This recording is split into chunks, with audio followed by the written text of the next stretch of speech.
So we're here with Jimmy Booth today. As was mentioned, we're going to, a little later, talk about a new project announcement. Going to get an update on the Big Boy project, and then just talk a little bit with Jimmy about his past and how he got into the hobby and his attention to detail. OCD, something like that? OCD. That's what you want to hear from your importer and builder, is that they have OCD. So anyways, Jimmy, just give us a quick update on the HO Big Boy project. Well, we have the privilege of having the Big Boy pilot models delivered here from Seho this afternoon. And there's quite a few changes to be made on them, but it looks like the delivery date's going to be about February on them. Let's talk a little bit how you got started in brass trains. Like, what was the beginning or the first project, like maybe you worked on or had a hand in for importing?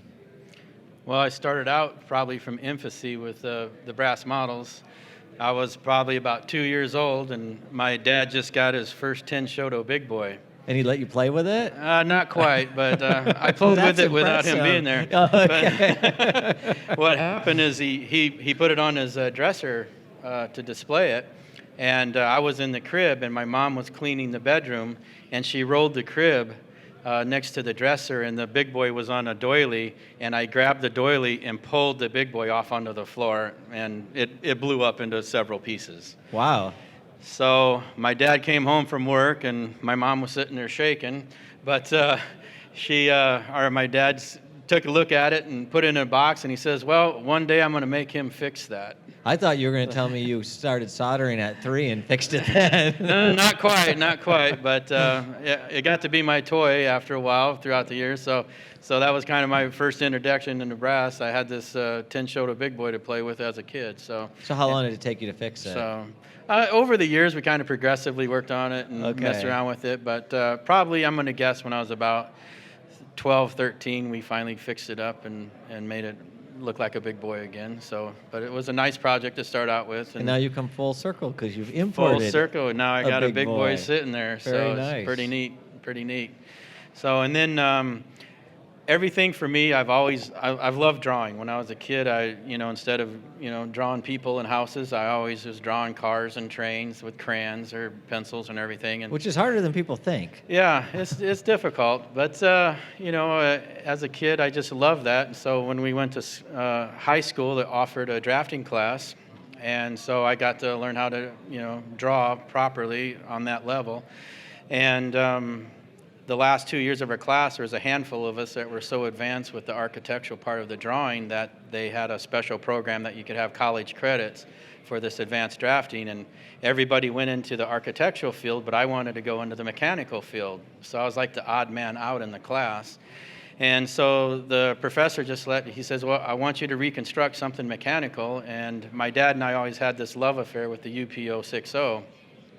So those 2 years I did that. That was my class project. I redrew the UP060 off of UP drawings and that type of thing, hand vellum drawings. And I also made the drawing for the UP shop switcher at Pocatello. Well, a few years later, Tom Marsh of Overland Models announced the 060 project. And I approached him at a show and I says, Tom, you've got to do the shop switcher. And he says, do you have any information on it? And I says, well, I drew it in high school. You could have all the information on that. And he said, send it over. And so I sent it over to him. And he called me a few days later and said, hey, we're going to announce the shop switcher.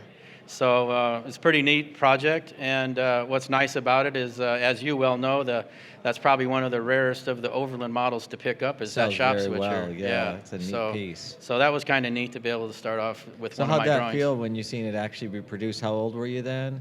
Well, I drew it when I was in high school, about 14, 15, okay. and it came out a few years later. Okay. But it was really neat to be able to see that model, off one of my drawings. Right. So that inspired you, and then did you kind of keep drawing for Tom or other importers? I kept drawing. I did drawings for other importers throughout the years, quite a few, just ever who would, accept my model work or whatever, the data packages.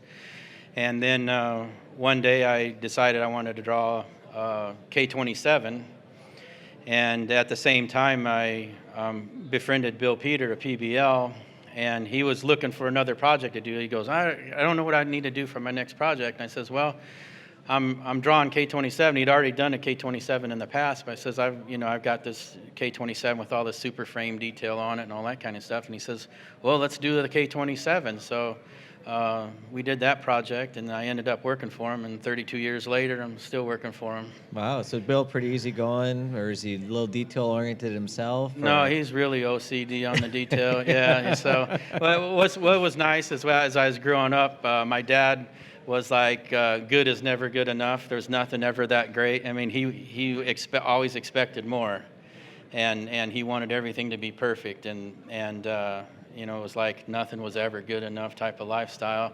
And so, and what was nice is I was kind of raised that way, and Bill's the same way.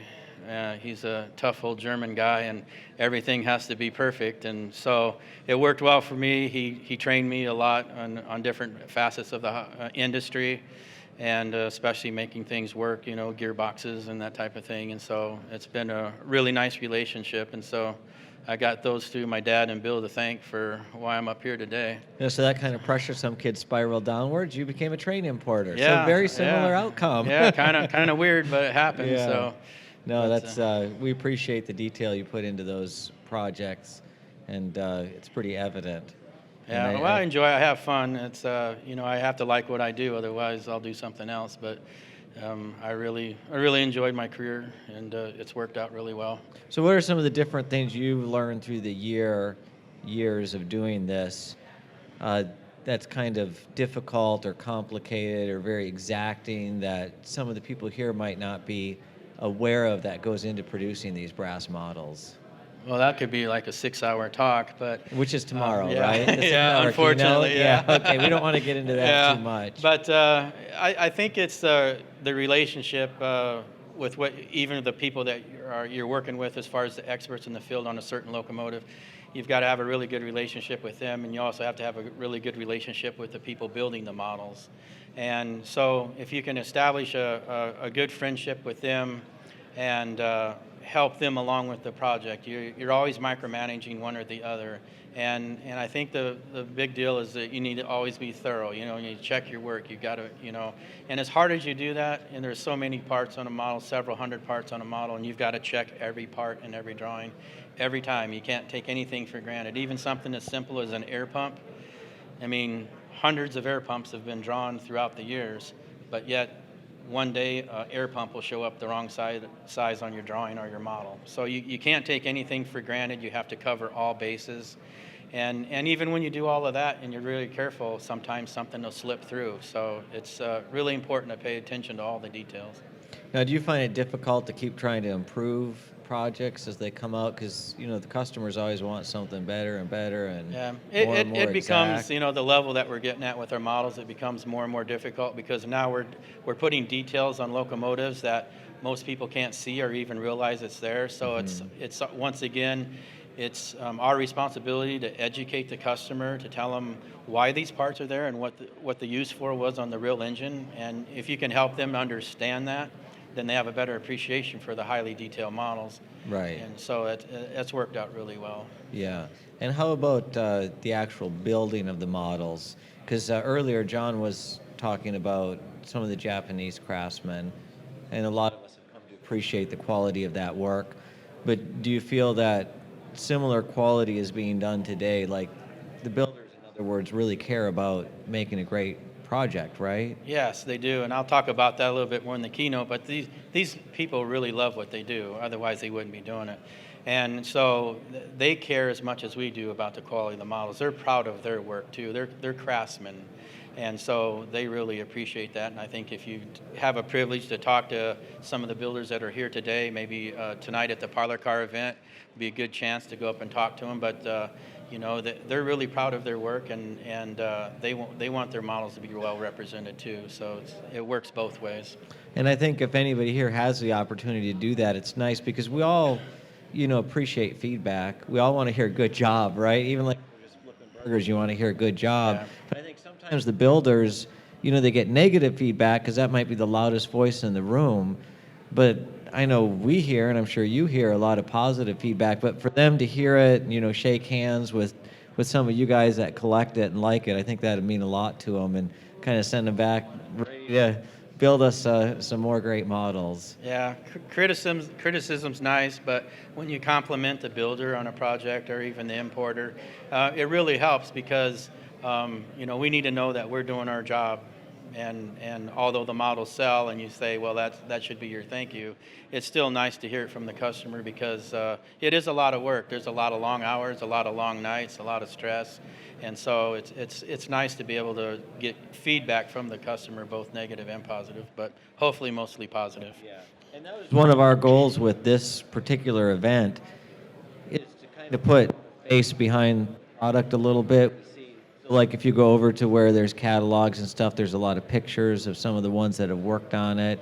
They get to meet the importers, they get a chance to meet the builders, and so it is a great product, and we appreciate it for what it is, but it's neat to see the human element of it, the craftsman and so forth. So Yeah, it's the thanks for perfect helping share venue that. to do that with. I Yeah. mean, no other train show can you meet this amount of importers or builders, and so it's really nice to be able to have this interaction with the people. Great. Well, we're looking forward to your keynote. That's going to be very informative.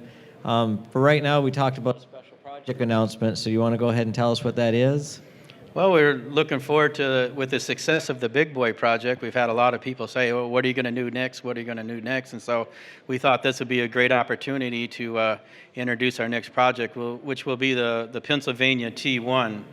And it's probably one of the most famous of the locomotives. And obviously there's a lot of Pennsy modelers and collectors around the world.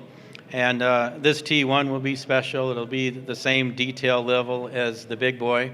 And later on, when we make the official announcement of the versions and everything, we'll have some special announcements regarding certain versions that we're doing that you can purchase. So we're really looking forward to that project, and we've got a really nice data package for it. So it's going to be a beautiful model. Yeah, it's an iconic locomotive, so it'll mean something to the Pensy collectors, the Streamline collectors. Just a beautiful piece to acquire, and so I'm excited about it.